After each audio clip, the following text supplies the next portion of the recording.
Aké je tetánia ochorenie a koho najčastejšie postihuje? Tetánia je záchvatovité ochorenie, v dôsledku čoho dochádza ku zvýšenej neuromuskulárnej dráždivosti.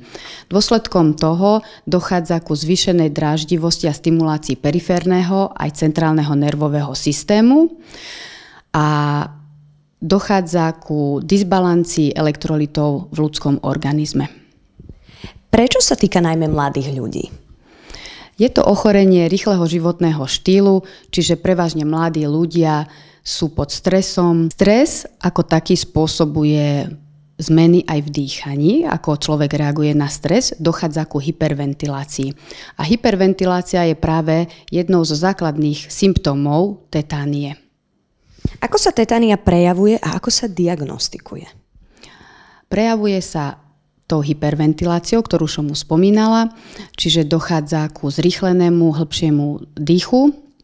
Môže sa prejaviť, má mnoho prejavov, prejavuje sa brnením končatín, trpňutím, krčmi celého tela, môže sa prejavovať, má rôznu symptomatológiu, až panické ataky, môže imponovať ako infarkt, cievna príhoda alebo aj ako epileptický záchvat. A ako sa diagnostikuje tetánia? Tetánia sa diagnostikuje na základe anamnézy, objektívneho vyšetrenia a laboratórnych parametrov, vyšetrenia krvi so zameraním na ionogram.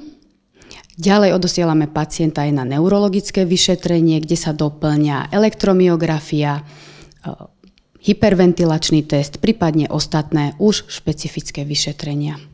Čiže keď pacient príde k vám, všeobecnému lekárovi, tak následne vy môžete posúdiť a ďalej ho poslať na neurológiu. Správne tomu rozumiem? Áno, určite.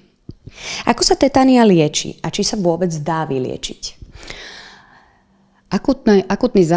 Akutný tetanický záchvat sa lieči tak, že v podstate treba pacienta ukludniť, nakoľko je tam veľká panika.